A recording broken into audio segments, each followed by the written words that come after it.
Bom dia, irmãos. Graça e paz. Vamos abrir as Escrituras no livro de Daniel, capítulo 11.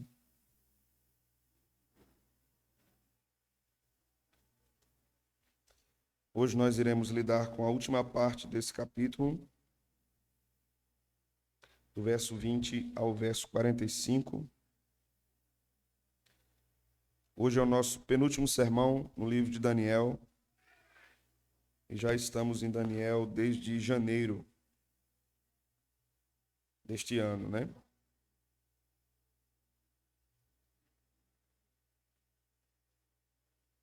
O próximo sermão em Daniel será o último. E muitas coisas aprendemos até aqui. Se você achou, fique de pé.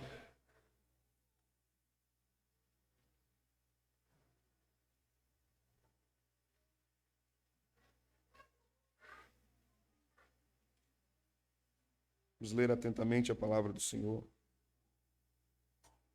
A tradução que estará projetada aqui à frente, Tiago vai colocar aqui, é a Nova Almeida atualizada. Então os irmãos também podem acompanhar aqui à frente, certo?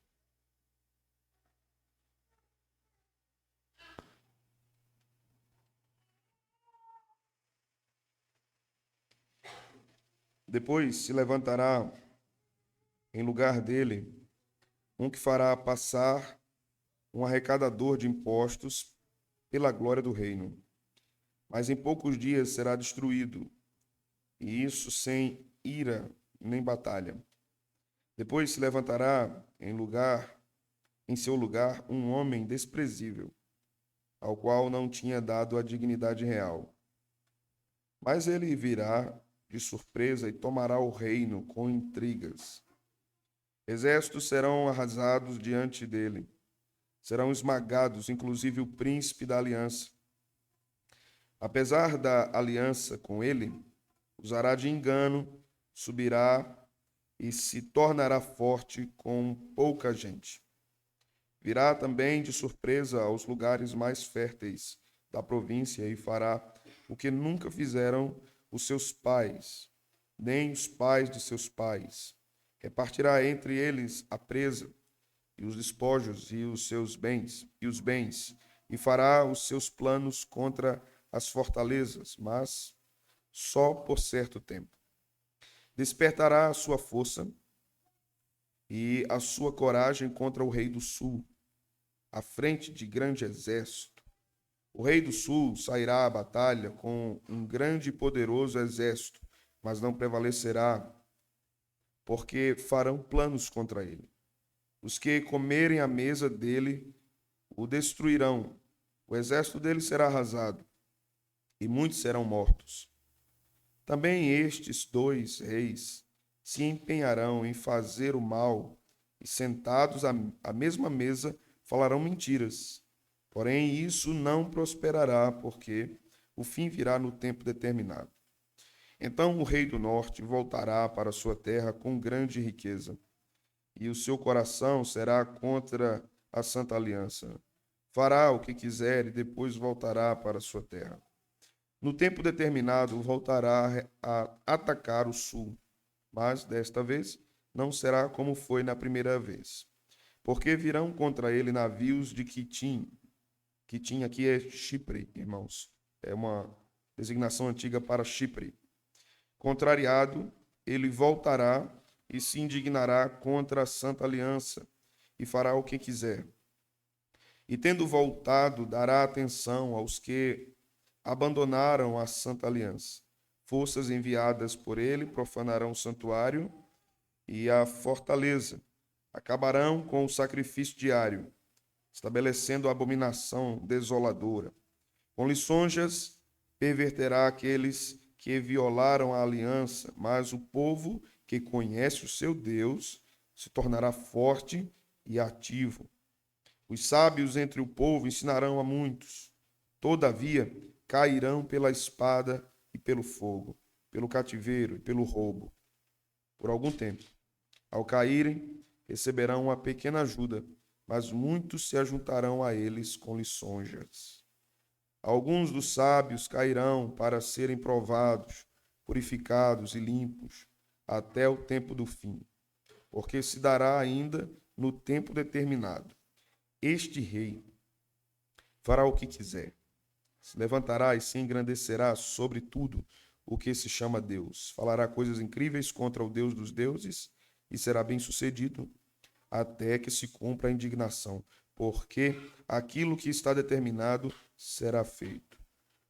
Não terá respeito aos deuses dos seus pais, nem ao Deus que as mulheres preferem, nem a qualquer Deus, porque se engrandecerá acima de tudo, mas em lugar dos deuses honrará o Deus das fortalezas, Zeus. Irmãos, em parênteses aqui. Há um Deus que os seus pais não conheceram. Honrará com ouro, com prata, com pedra preciosa e objetos de valor. Com o auxílio de um Deus estranho, atacará as mais poderosas fortalezas e aos que o reconhecerem multiplicará a honra e os fará reinar sobre muitos e lhes repartirá a terra por um preço.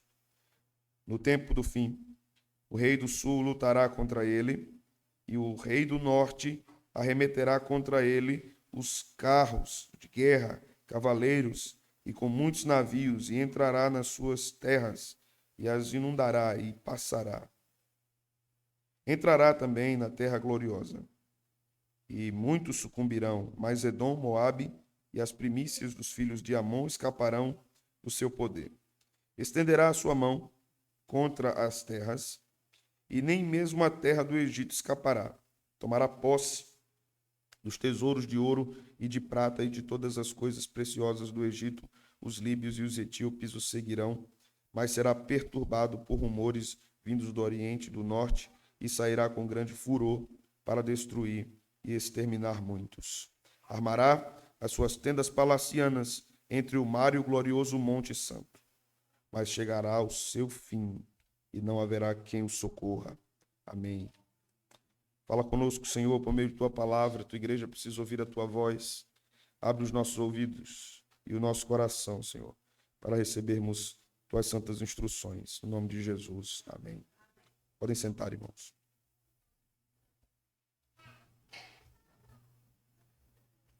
Aqui nós temos a continuidade de uma profecia ou profecias impressionantes no Antigo Testamento. Eu quero começar respondendo algumas questões interessantes que alguns irmãos da igreja conversaram comigo no último domingo, depois do último sermão no capítulo 11.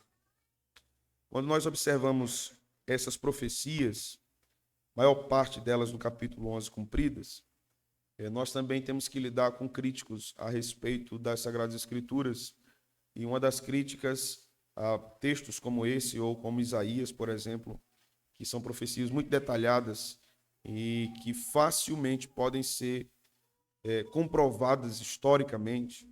Uma das críticas levantadas é: e se esse livro foi escrito depois do evento? Essa geralmente é a crítica dos liberais. Um liberal, em termos teológicos, é todo aquele que não acredita na suficiência das Escrituras. Eles acreditam que a Escritura não tem uma fonte sobrenatural. Eles acreditam que as Escrituras foram produto de uma cultura e de uma mentalidade humana. Um liberal geralmente diz, por exemplo, que a Bíblia não é a palavra de Deus, mas que ela contém a palavra de Deus. Se você ouvir algum pregador falar isso, ele está defendendo um ponto fundamental do liberalismo teológico, quando se afirma que a Bíblia contém a palavra de Deus. Então isso está se colocando em xeque várias questões da veracidade das Escrituras. Então, deixa eu começar respondendo esse ponto crítico que o liberalismo levanta. Quando diz, por exemplo, eles dizem que estas profecias do livro de Daniel foram escritas no século II depois de Cristo. Essa é uma afirmação leviana, desonesta e sem nenhuma comprovação científica. Não há nenhum texto que possa comprovar que essas profecias foram registradas no segundo século depois de Cristo. Primeiro, porque o Concílio de Jamnia já reconhece que o livro de Daniel era um livro canônico no Antigo Testamento. Esse é um ponto. Então, o livro de Daniel já estava escrito por completo. Uma segunda questão a considerar é que agora no século XX foi encontrado nas cavernas de Qumran rolos dentro de jarros, dentro de vasos, dentro de uma caverna. E esses rolos, pelas pesquisas dos arqueólogos, dos químicos, datam 200 anos antes de Cristo, escritos pelos essênios. Daniel estava lá. O livro de Daniel estava lá, completo. Todos os capítulos, os 12 capítulos. Então, os essênios eram uma seita judaica que viviam no deserto, eram como eremitas, e eles acreditavam que a religião urbana do judaísmo tinha se corrompido, então eles foram para o deserto. Mesma coisa aconteceu na história da igreja, com os pais do deserto que abandonaram o contexto da igreja católica em termos urbanos e foram para o deserto porque eles acreditavam que Deus os havia levantado para serem reformadores. Então eles só vinham para a cidade para denunciar os pecados da religião judaica. Alguns vão opinar, por exemplo, que João Batista era um essênio, porque ele também vivia nos desertos e ele vinha à cidade para fazer denúncias, né? Não temos comprovação suficiente disso. Mas um outro ponto importante que descarta absolutamente a possibilidade do livro de Daniel ser posterior à data que os cristãos afirmam e judeus afirmam, é que Jesus cita Daniel e cita esse capítulo que nós estamos estudando. Ele fala sobre o abominável da desolação. E é uma referência a uma figura que o Novo Testamento vai chamar de anticristo. Então, Jesus assevera a veracidade histórica do livro de Daniel. Então, há evidências internas no livro de Daniel de que ele é um livro canônico, inspirado por Deus, e há evidências externas que o livro de Daniel é um livro canônico, inspirado por Deus, escolhido por Deus para estar presente na sua palavra. Então, essa sustentação crítica para desfazer essas profecias de Daniel, porque uma vez que você reconhece que essas são profecias e que elas se cumpriram de forma impressionante, como nós vimos no último sermão, você não tem outro caminho, você tem que dizer que Deus existe. Se Daniel disse isso no século VI, e isso começa a se cumprir lá em 175 depois de Cristo, não tem outra alternativa. O Senhor é Deus. Não tem outra alternativa. E tudo isso vai acontecendo em séculos posteriores ao que Daniel disse. Repito, irmãos, ele profetiza em 600 antes de Cristo. E essas coisas começam a acontecer a partir de 170 antes de Cristo. Só tem uma saída. Deus existe, ele governa a história e eu preciso me dobrar à soberania dele. Essa é a mensagem, né? Mas vamos lá, tentar ser breve aqui. Recapitulando, o que nós temos no capítulo 11 é a guerra entre dois reis, que são basicamente, inicialmente, dois generais de Alexandre o Grande, Ptolomeu e Seleuco, e a partir das dinastias de Ptolomeu e Seleuco, nós temos várias batalhas no reino, entre os reinos do Egito e Síria. Seleuco na Síria, Ptolomeu no Egito.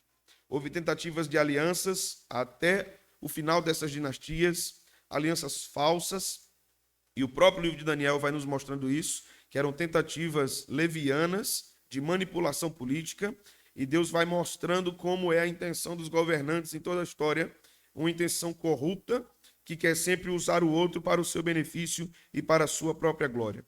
Isso vai findar com a ascensão de Pompeu no Império Romano, que de fato vence o Império Grego e vence os Seleucidas e vence tudo o que tinha se levantado no sentido do Império da Grécia, que o capítulo 2 de Daniel havia profetizado. Mas esse capítulo pontua, ou melhor, ele aponta para uma figura interessante chamado Antíoco Epifanes IV. Este é o pequeno chifre do capítulo 8. E esse homem foi terrivelmente usado por Satanás, podemos dizer assim, para oprimir o povo de Deus, mas a figura dele aponta para outra figura a partir do versículo 36. São coisas que não se cumprem em Antíoco. Então, os intérpretes, os estudiosos do Antigo e Novo Testamento, na área de escatologia, vão dizer que essa parte da profecia se refere ao anticristo, que é aquele homem que vai se levantar como se fosse o próprio Cristo, que atrairá a atenção de todo mundo, que será uma figura messiânica, entre aspas, e ele atrairá pessoas para cultuá-lo e governará sobre essas pessoas.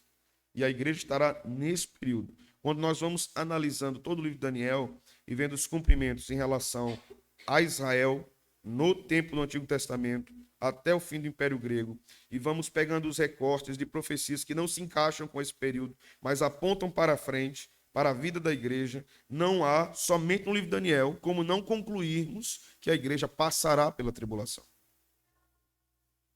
Isso é ensinado não apenas no Antigo Testamento, mas no Novo Testamento também. A igreja passará pela tribulação. Qual é a questão? Deus é mais poderoso do que a grande tribulação.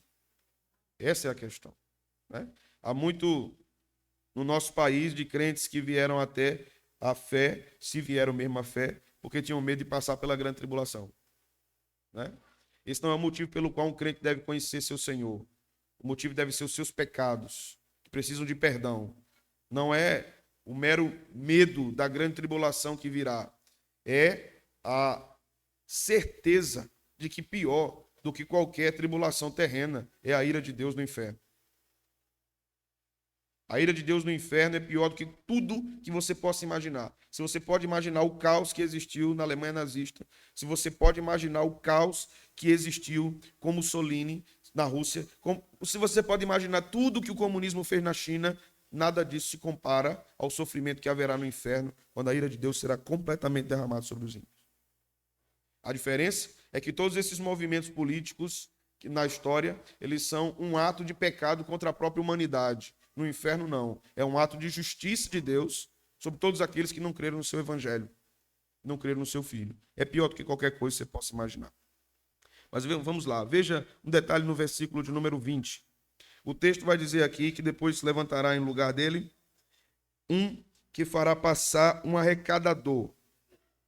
O filho de Antíoco III, o grande, chamado Seleuco IV Filopator, contrata um arrecadador de impostos para que esses impostos sejam reunidos e sejam pagos a Roma, 1.000 talentos anualmente. Isso está na história, viu? Mas antes da história se cumprir, está profetizado no versículo 20. De fato, Seleuco IV contrata um arrecadador de impostos e se cumpre o que está aqui. Fará passar um arrecadador de impostos pela glória do reino, mas em poucos dias será destruído. O que é que diz agora? E isso sem ira e sem batalha. O que é que acontece com Seleuco IV? Esse arrecadador de impostos, chamado Heliodoro, mata Seleuco, envenenado, sem ira e sem batalha. Sem ira e sem batalha. A profecia se cumpre. Quando nós observamos o versículo 21 a 23, volte seus olhos para o texto. Também temos algumas coisas aqui interessantes. O texto vai dizer: depois se levantará em seu lugar um homem desprezível ao qual não tinha dado dignidade real. Que homem é esse? Esse homem que não tinha dignidade real é Antíoco IV Epífanes. Quando nós observamos a história acontecendo, nós vamos perceber que Antíoco não era o herdeiro legítimo do trono. Aqui é um detalhe muito importante, porque o filho de Seleuco IV, Demétrio I, era o herdeiro legítimo, mas Demétrio estava preso em Roma. Então Antíoco IV usurpa o reino e assume, cumprindo esta profecia. Ele não tinha dignidade real. Ele não tinha dignidade real. A profecia de Daniel é precisa, a profecia de Daniel é exata, a profecia de Daniel é maravilhosa porque ela diz aos crentes: Deus governa tudo. Ele governa a sua vida, todo o seu futuro. Ele sabe de tudo e governa tudo. Vamos avançar um pouco mais? Veja o versículo seguinte aqui. Versículo de número 22. Exércitos serão arrasados diante dele, e ele fez isso. Serão esmagados, inclusive, o príncipe da aliança. Aqui é Ptolomeu VI. Não confunda isso aqui com Cristo, viu? Aqui é Ptolomeu VI, porque Ptolomeu faz uma aliança com ele, e ele faz uma aliança, Antíoco faz uma aliança leviana, e não honra com essa aliança, e o texto continua dizendo: apesar da aliança com ele, usará de engano, subirá e se tornará forte com pouca gente. E acontece exatamente isso. Exatamente isso. E toda a sua campanha militar está relacionada ao versículo 24 em diante, que ele tomará os despojos, tomará os bens, fará os seus planos contra as fortalezas, mas só por certo tempo, porque o poder desse déspota terrível é limitado. Antíoco IV é aquele que nós conhecemos muito bem, talvez você já tenha ouvido, que manda sacrificar porcas no templo e coloca uma estátua de Zeus, profanando o templo. E essa profecia está aqui. Aqui está dizendo que ele ia fazer isso, nesse capítulo, né? Quando nós continuamos a leitura, veja, versículo 25 em diante, até o 27, despertará a sua força e a sua coragem contra o rei do sul, à frente do grande exército. O rei do sul sairá à batalha em um grande e poderoso exército, mas não prevalecerá, porque farão planos contra ele. Os que comerem à mesa dele o destruirão. O exército dele será arrasado, e muitos serão mortos. Também estes dois reis se empenharão em fazer o mal, e sentados à mesma mesa falarão mentiras. Mentiras aqui é um ao outro, viu? Estão fazendo uma aliança política, fazendo promessas mentirosas um ao outro. Parece Brasília, né? Oh, desculpe, irmãos. Então, verso 28. O rei do norte voltará para a sua terra com grande riqueza, e o seu coração será contra a santa aliança. Fará o que quiser e depois voltará para a sua terra. Tudo isso tem cumprimento histórico. Não tenho como falar detalhadamente de tudo aqui, porque senão a gente vai ficar até de noite falando isso. Mas veja a última parte dessa primeira parte, antes de chegarmos no versículo de número 36. Verso 29. No tempo determinado voltará a atacar o sul, o reino sírio, né?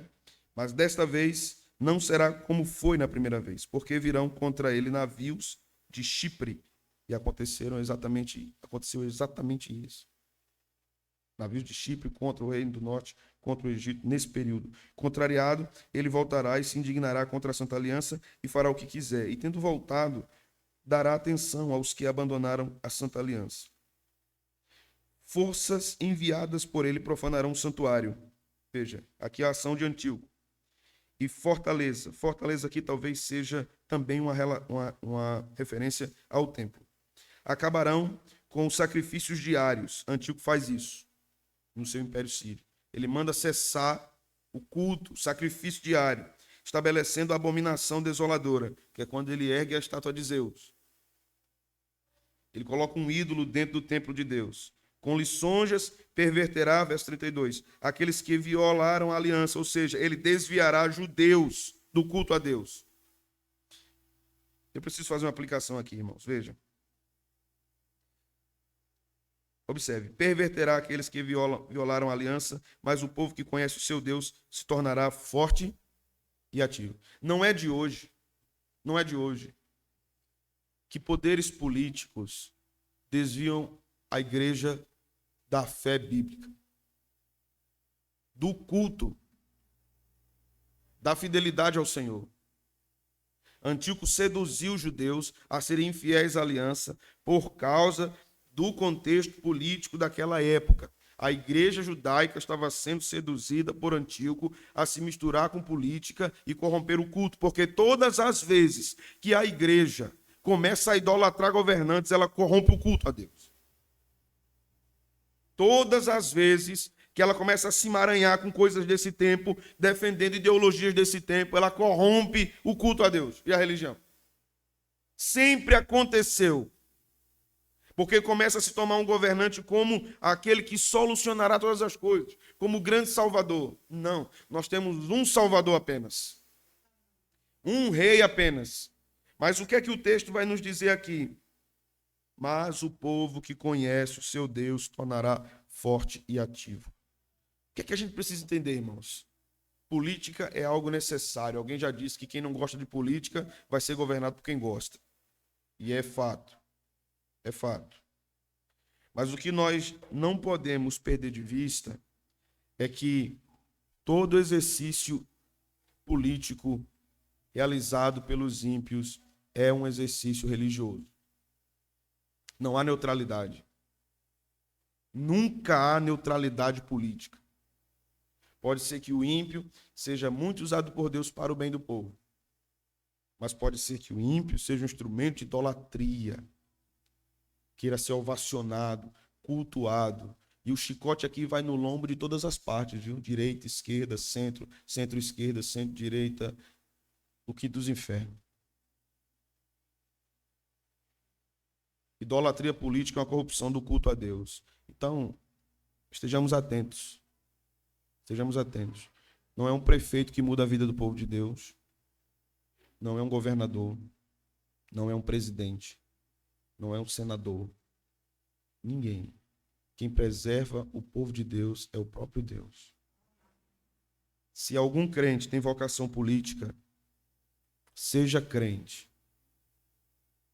Seja crente. Não use a igreja como um curral. O povo de Deus é a igreja do Senhor. É a menina dos olhos do Todo-Poderoso. Qualquer político dito cristão que quer usar a igreja como curral vai ter que lidar com o dono da igreja.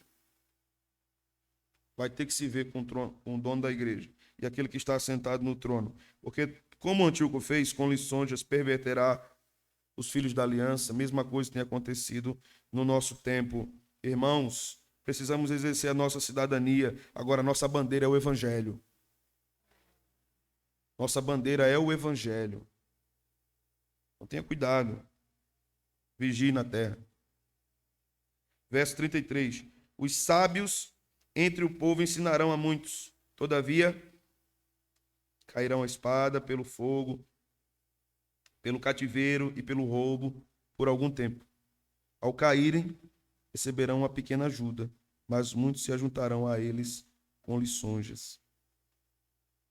Deus sempre levanta líderes importantes para alertar o povo de Deus dos seus desvios e para cuidar daqueles que permanecem fiéis.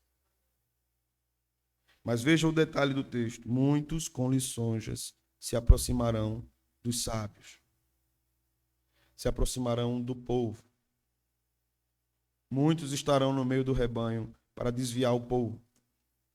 Se desviaram e querem desviar o povo. E não apenas isso, querem desviar os líderes.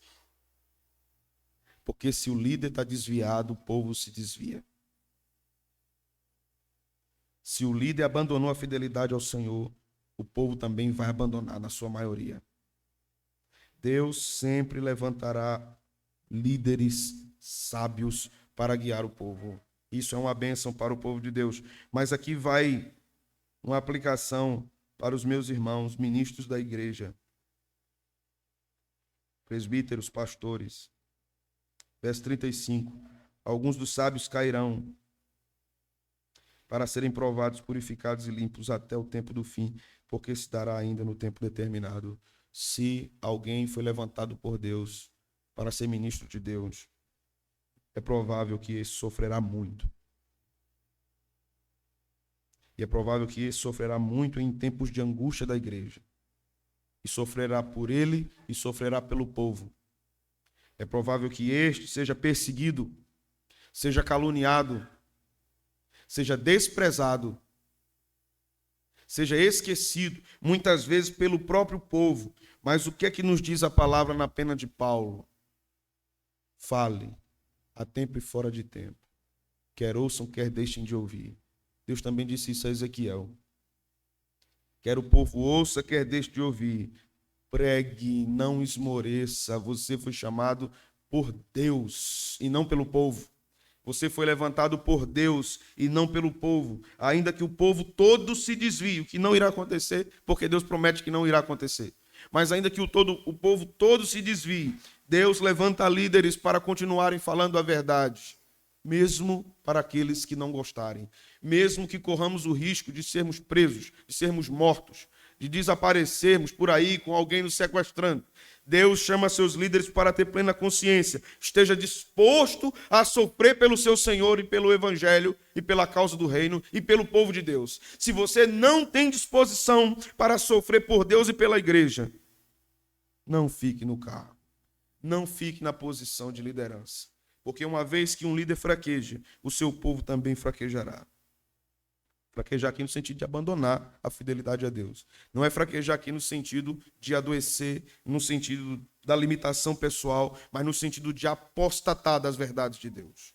Deus levanta líderes para ensinarem com sofrimento, porque nunca teremos líderes sábios e amadurecidos se eles não sofrerem. Eles vão sofrer. Eles vão ter que chorar, eles vão ter que serem traídos, abandonados, vilipendiados, expostos à vergonha, porque eles não são melhores do que o seu Senhor. Veja o versículo 36. Vamos caminhar para o fim, nosso tempo corre.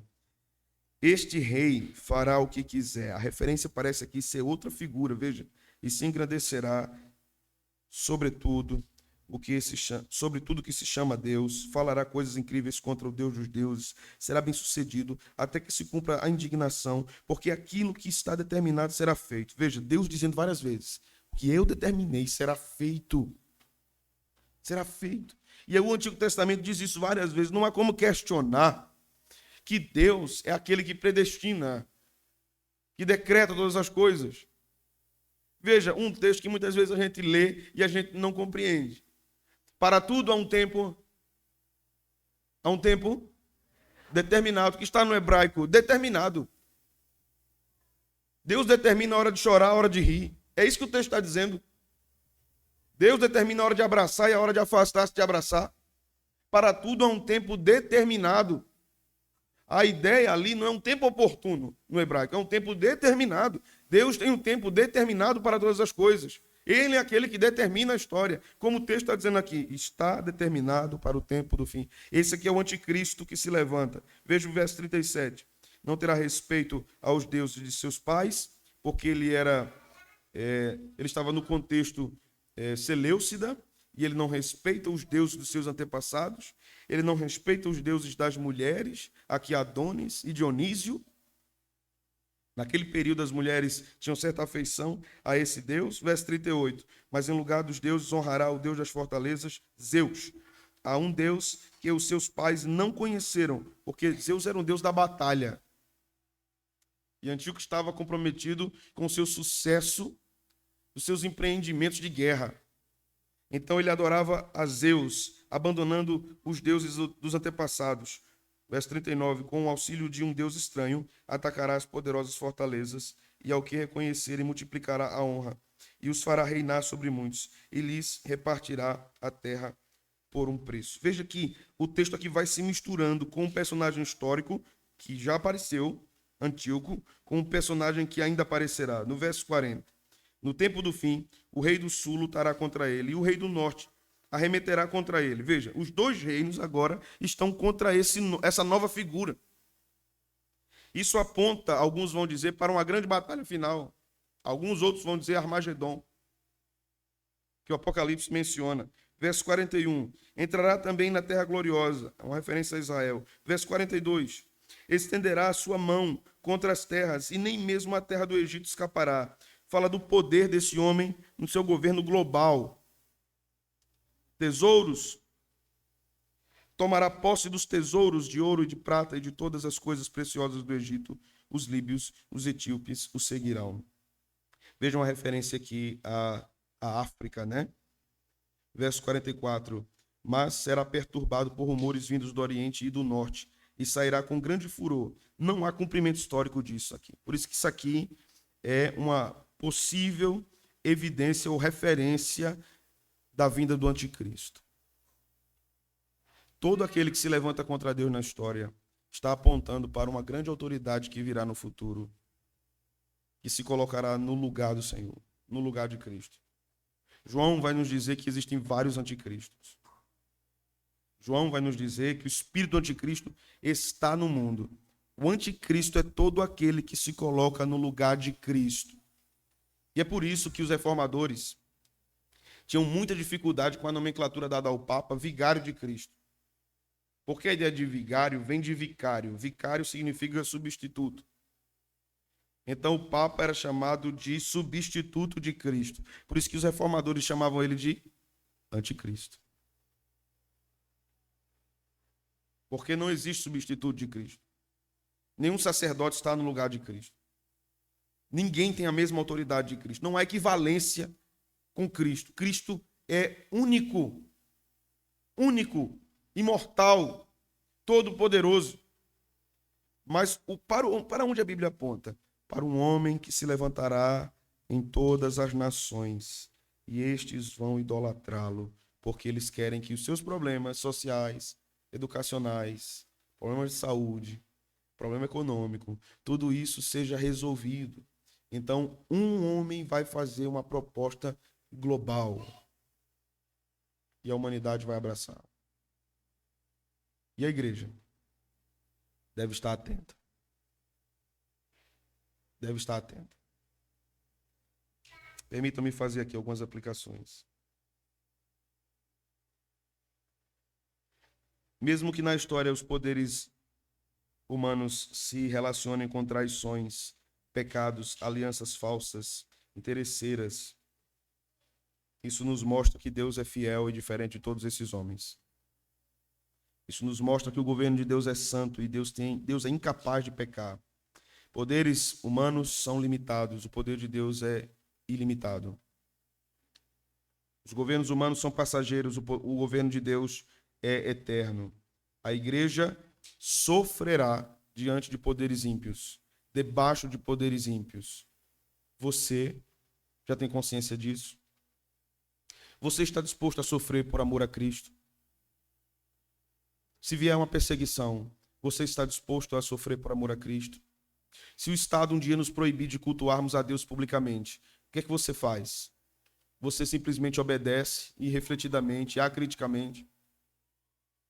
Se mais uma vez o Estado obrigar aqueles que têm fé diferente do que eles determinam, como fizeram assim com os novos judeus no passado no Brasil, obrigando os judeus a adorarem os deuses católicos, você se prostrará a isso? Para salvar sua própria pele, Jesus disse que aquele que ama a sua própria vida mais do que a ele não é digno dele. Jesus disse que aquele que ama mais o pai e a mãe do que a ele não é digno dele. Você ama mais a quem? A vida cristã tem muita alegria, mas a vida cristã não é um parquinho de diversões. Estamos em guerra, meus irmãos. Que o Senhor nos abençoe, nos ajude, nos fortaleça. Aplique essa palavra ao nosso coração, Senhor, em nome de Jesus. Amém.